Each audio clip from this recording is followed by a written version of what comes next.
So yeah, good afternoon, everyone. I'm Sam Chorlton. I'm the CTO at Redbox Mobile. A little bit of a background on me. I'm a software engineer by background. Got involved in the kind of app marketing space in the last few years. Still learning lots about it. It's a pretty expansive domain. And just kind of observed, I guess, in the time since I've been part of it, there's a little bit of a lack of knowledge sharing and openness that goes on within this space. And that's kind of really something I would like to see changed. And I think it's something we can collectively make an impact on with relatively little work. So this is where AdBites comes from. The format of these sessions is we're going to be joined by a kind of a guest each week. We've got Hannah this week, who I'll introduce you to in a minute. And we'll just be kind of going through specific parts of specifically Apple search ads, which is kind of one of the core what people refer to as UA or user acquisition channels for apps. And we'll kind of delve into specific parts of that, see what's kind of been working for people, what hasn't, and just kind of see if we can kind of gain some collective knowledge in this space and kind of share it out of there. We've got one of our kind of Apple search ads experts on the call. So we've got a lovely lady called Jemima who's joined us today to help us out with that.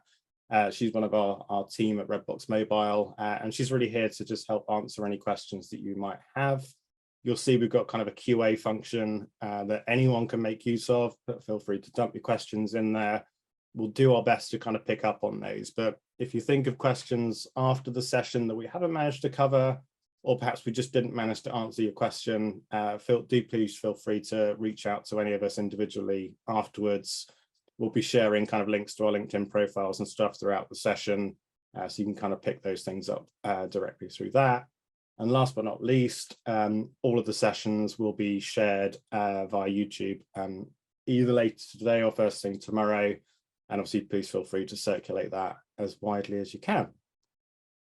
All right, so on to today's session. So yeah, we're joined by Hannah today. She's the founder at Aperture, bit of a kind of app performance marketing knowledge. Looks like you've had a pretty varied career up to date, working in music industry, marketing, bit of variation there. But yeah, it'd be great to get a little bit of an intro from you, if that's okay, Hannah. Absolutely. Yeah, of course, Sam. It's nice to be on here, and thank you to you and to Redbox Mobile overall for having me on. But hi, everybody. I'm Hannah Parvaz. As Sam says, I have had a little bit of a varied career. It's true, I was working in the music industry for a long time, but it was the music industry that got me into mobile apps. So I've been in mobile apps for over a decade now, and have been seeing a lot of kind of crazy stuff. Over the last few years, I've been mostly kind of client side in-house, but most recently, well, a couple of years ago, I started doing more consulting and advising and so on. And then last year I went totally like all in on the consultancy side of things, and it's been going really great so far. I'm working with some fantastic kind of for good purpose-driven products, and really excited anyway to be here today and share a little bit, do a knowledge share with you. I'm excited to learn from you too, Sam. Brilliant, thanks, Hannah. And I guess just a very basic question: what's your kind of interest, or an interest of yours outside of work? Who's Hannah outside of the workplace? Good question. I am often in the workplace, but outside of it, I'm very into food. I realized a couple of years ago that food can be a hobby. So I'm very into cooking and eating out and finding new restaurants. And I'm also a photographer. I did that for a while professionally, but over the last few years, I've kind of switched that only into being a hobby, and I love it even more now. So I just kind of run around the world taking pictures and really love it. My Instagram actually is nothing to do with work. It's all just kind of pretty pictures. Mainly of food, presumably. Some food. Awesome. Right. So today's kind of subject space is subscription apps. I suspect some people know what that means, some people don't. So let's kind of just start off, I guess, with what from your point of view, what constitutes a subscription app? Good question. I assume that if you're watching this, today, you probably know what an app is, but just in case, it's one of those little squares that you click on your phone to get you to do things like message your friends or meditate or find a place to go and eat, of course, for me. But a subscription app is one of those little squares, like one of those applications, but the way in which you pay for the features is with a recurring payment model. So instead of kind of a one-time upfront purchase, you'll remember in kind of the olden days, you could see like you could buy a app for £1.49 or $1.49 or something like that on the App Store and then never have to pay for it again. There's been a movement away from that and into this kind of recurring payment model. So if you've got an app with one of those, then you're in the right place right now.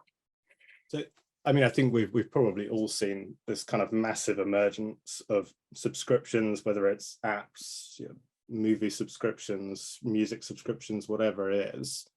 What do you think has kind of driven this big change, both inside and outside of the App Store as well? Yeah, it's really interesting to see all of the change inside the App Store. And I know that Apple do love subscription apps, which makes sense. They're moving themselves a lot over to subscription services with the arcade and so on. But where did it come from? I mean, from what I understand, at the early 2010s, early last decade, which feels like a long time ago now, you'll remember that there was this huge explosion of SaaS businesses, so software as a service businesses like Dropbox, Salesforce, Slack, Google Workspace as well, which let people basically access an external software, so not one that they kind of have insight on their own servers on a subscription basis. So yeah, I think entrepreneurs were inspired by this, seeing that there was a huge growth, that these were doing really well, and said, how can we apply this to consumers as well as businesses? So I mean, yeah, it makes sense from a business side of things. If you're only getting a single fee out of an app purchase, then you've in effect kind of not got any ability to kind of scale out that customer or get any kind of continued remuneration. So if you're continuing to invest in the app, you're not continuing to get any return on that, unless you go down the old model with Microsoft and Windows, where people pay when the new version of the operating system comes out. But things are kind of changed and moving away from that. It kind of sounds like kind of, why wouldn't you go down the subscription app model if you want to kind of monetize your app? But does that actually always make sense? Have you seen scenarios where it doesn't? Yeah, I think, I'd love to hear from you as well, but I think subscriptions really make sense for two types of businesses. So one, those who offer access to content, and two, those who offer a repeat service. So obviously that's pretty open.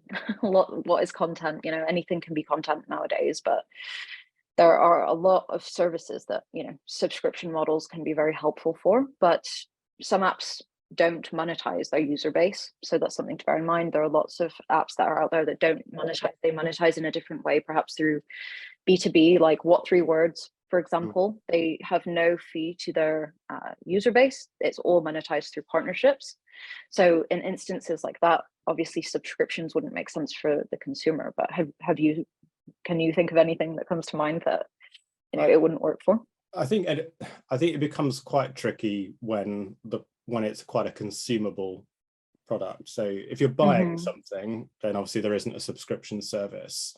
Or if you want to give people the flexibility around that, so like you can buy books for your Kindle, or you can subscribe to a Kindle service, and you get different kind of offerings around that, which I think is also an interesting way of looking at it, because sometimes you want to maximize the flexibility of offering to your clients as well.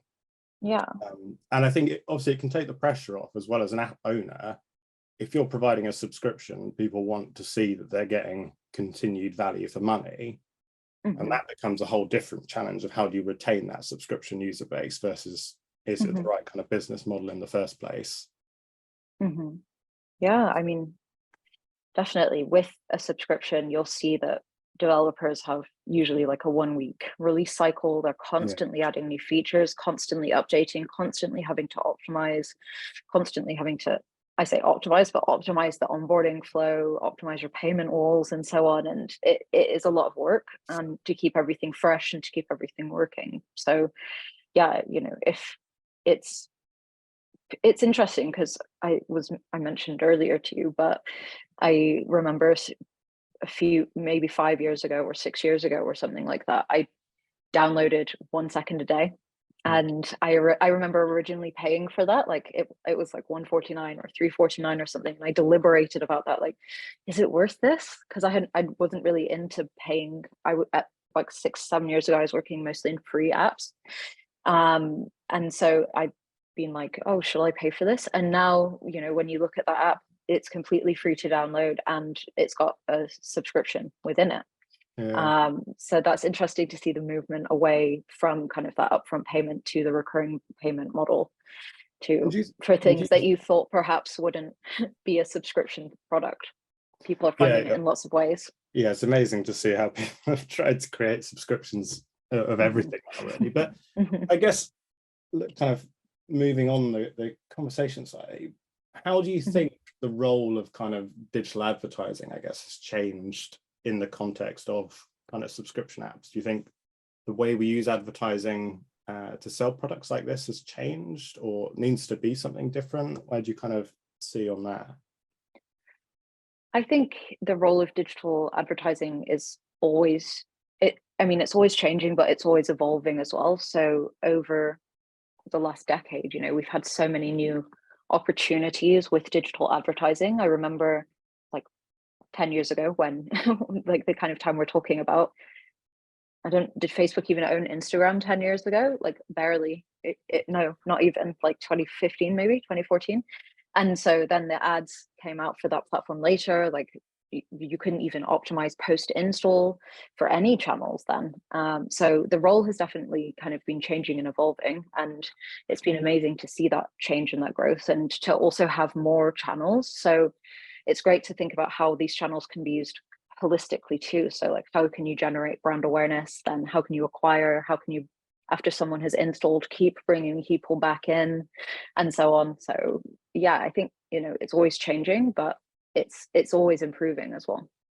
So I guess taking the kind of the two core environments for subscription apps being Google's Play Store and Apple's App Store, I guess kind of we want to try and focus today's conversation a little bit more on Apple's App Store. But what is the Apple kind of App Store environment or ecosystem like for subscription apps? I think Apple really have been building a lot of features over the last few years to help elevate subscription apps. They released a subscription promotional component on their product page listing a few years ago. They've created in-app events, which are amazing. I love this new feature, which gives you kind of an opportunity to release, you know, to announce to potential customers or existing customers that, you know, you have potentially an offer or an event happening within your product or challenge or so on. But some of the most exciting things are obviously Apple search ads, which we're going to touch on a lot today, and also the custom product pages, which is often referred to as CPP. So if you ever see those letters kind of floating around, it's custom product pages. So yeah, I'm sure you've been using a lot of those. Yeah, so I guess just to kind of pause for everyone's kind of benefit there. So Apple Search Ads kind of gives you 4 mechanisms through which you can advertise through their app store. So you've got the Today tab, Search tab, Search Results, and Product Pages. And kind of the most kind of actively used one is Search Results. That was the original one that they launched with. That's kind of the one that you see when you enter a search term within the App Store, and that's what's promoted for you there. And the other pieces are kind of how you can access it whilst you're kind of navigating the App Store a bit more organically. Custom product pages kind of came about as a mechanism through which you could target specific creatives, so screenshots, at certain key phrases in effect, which sounds like a fairly kind of natural transition when you think about it, that if someone's if your app does multiple things, like you do poker and slots, that if someone searches for poker, you might say screenshots related to that. Or if you do slots, you say screenshots related to that. Or if you're a football app, depending on what football team the person searches for, it show different screenshots. So that kind of presents loads of really interesting opportunities. And I think when you look at subscription apps in particular, if your subscription offers multiple points of value, custom product pages kind of become a really interesting avenue to explore with that.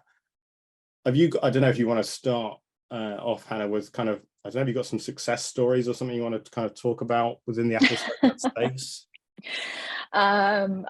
Absolutely. I mean, I haven't prepared anything specifically about any case studies or anything, but something just came to mind while you were talking, which I'd love to share, especially around custom product pages. So one of the amazing companies I'm working with, which is an app for mothers' mental health, mothers' meditation, we've actually managed to get some of the best performing custom product pages I've ever seen. So I'm not going to share like the exact numbers, but let's say we say a benchmark of click to install of 30%, it's beyond double that. Wow. We're seeing incredible numbers with this journey by creating we're creating ads around one of the features in the product called affirmations, and so you'll see these ads all over. And so we validated this concept through the advertising, which is amazing to do, and then now have been building out on Apple search ads and on throughout the custom product pages, this journey that has created such an incredible uplift that we're constantly amazed. We're like, how is this continuing? So we've updated our kind of standardized app store listing, that we're constantly testing with that to push it up. But I think it's the first time really as app developers that we're getting the kind of concept of landing pages that web developers have had for so long. And it's so exciting to see like the flexibility that we have and so on. And I remember actually I was chatting to you guys last year and seeing some of the work that you guys were doing around custom product pages with some radio stations, like radio apps that you were using, and we had just started using custom product pages at the time with Uptime, a previous app I worked with, and like you've seen as well, the results are absolutely amazing. And I mean, it makes sense. You're showing more relevant content to your potential customers. So I mean, yeah, it's great that Apple have brought that in. I'm quite interested to see kind of how much further we take it, and does it become the kind of the natural transition as we go forward. But I guess one of the bits I suspect people are quite interested in is are there scenarios in which kind of Apple search has perhaps been used in the wrong manner for subscription apps? Does this kind of come back to perhaps you're just trying to cast too broad a net? What's your kind of experience with that? Yeah, I mean, I think especially when we're considering search ads, that some of the placements that we have with search ads aren't actually search placements anymore, they're display placements.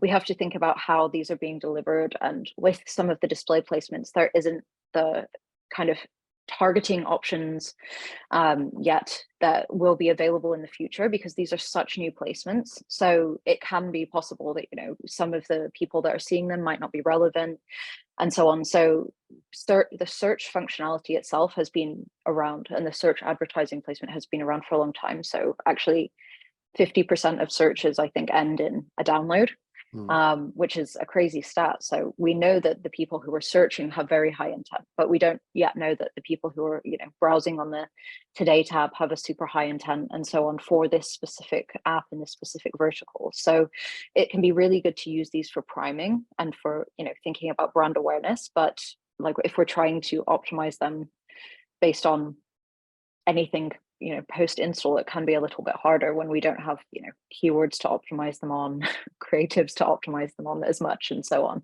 So that can be where it can be a bit difficult.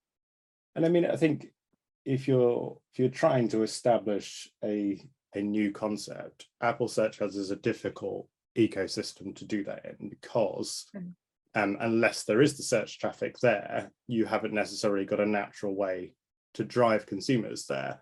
Obviously, that's kind of the intention of some of these new display placements, is to give you some of that more flexibility.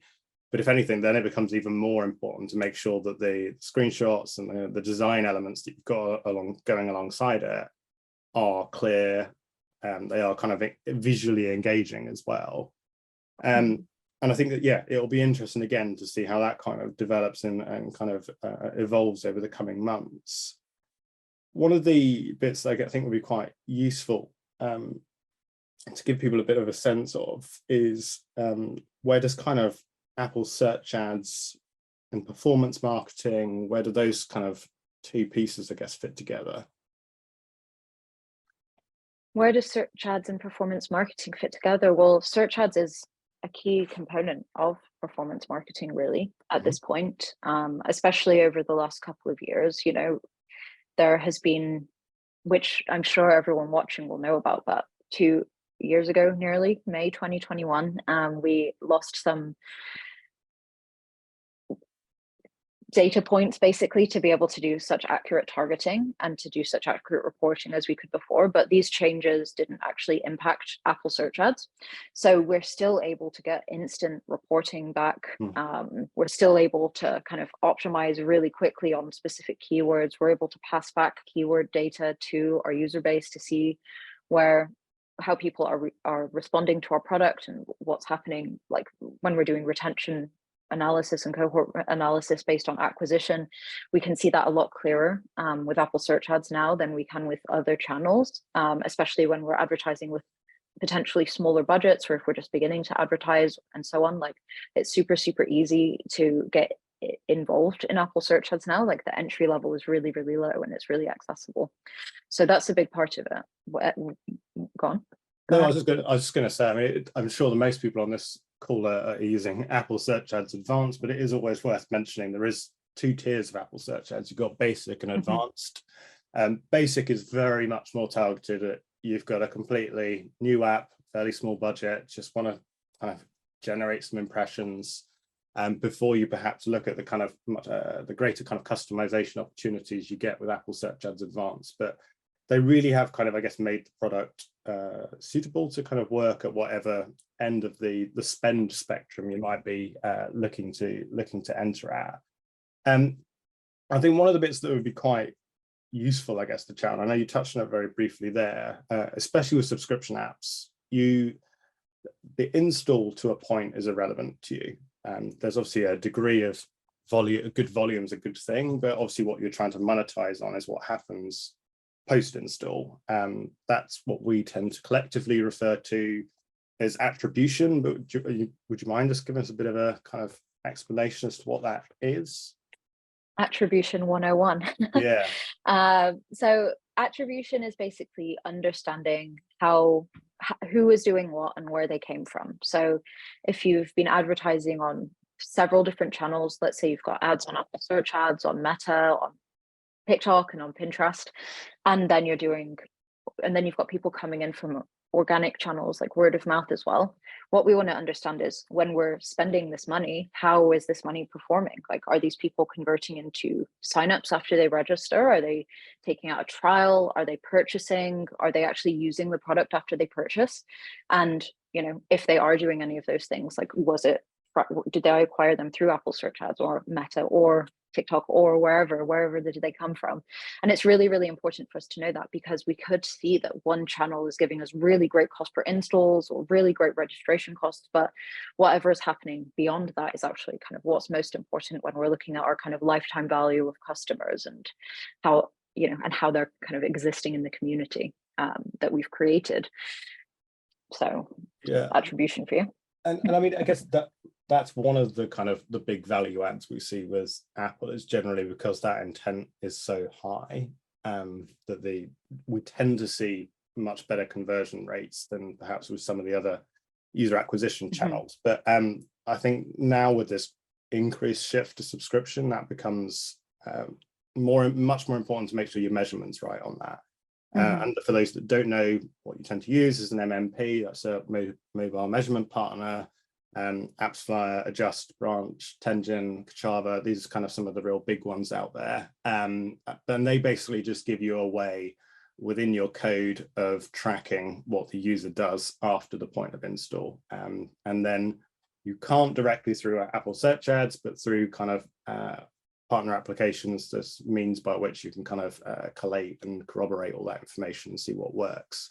But you really got to make sure that if you're happy to spend £10 per install, which isn't a kind of unquestionable figure, you've got a good way of calculating and working out whether that delivers you positive return on investment.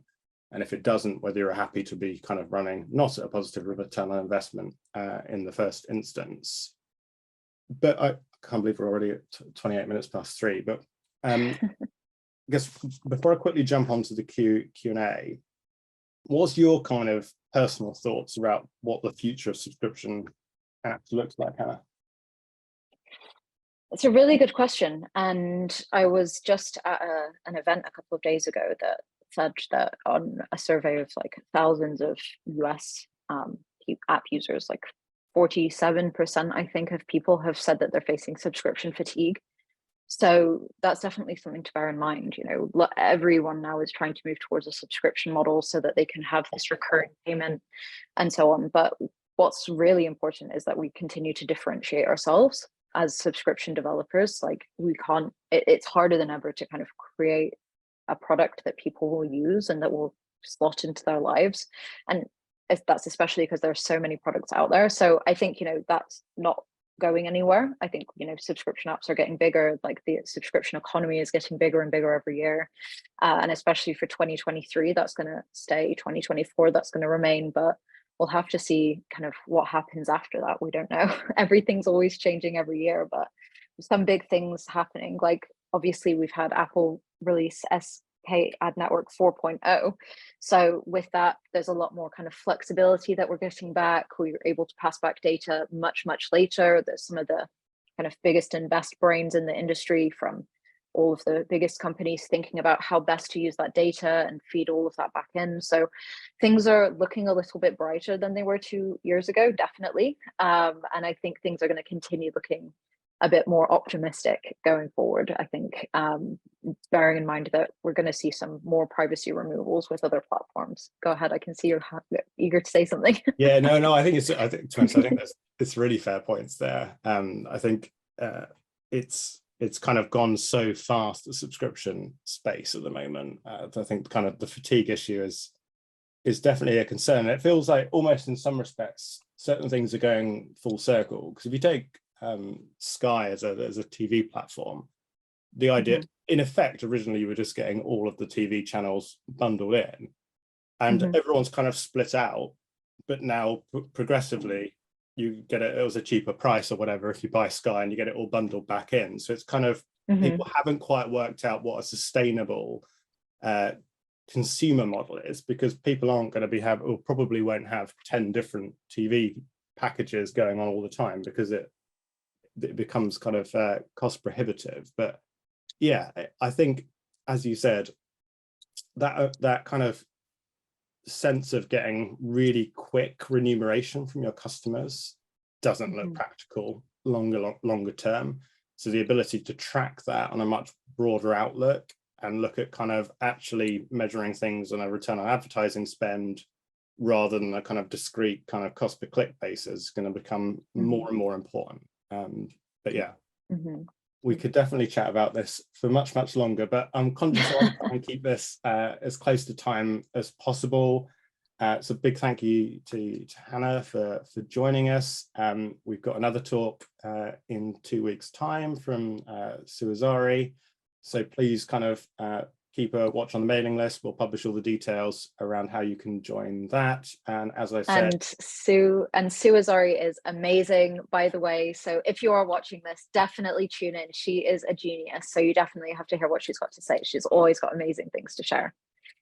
Thank you, Hannah. You did a better job on the enthusiasm. But brilliant. Thanks, everyone. And yeah, look out for the YouTube video. It'll come out later today or tomorrow. Please share it. Hope you enjoyed the first session. If you've got any feedback, anything you'd like to see different, that's absolutely great. All right. Thanks, everyone. Enjoy the rest Bye, of your day. everybody. Cheers. Bye. Have a lovely day.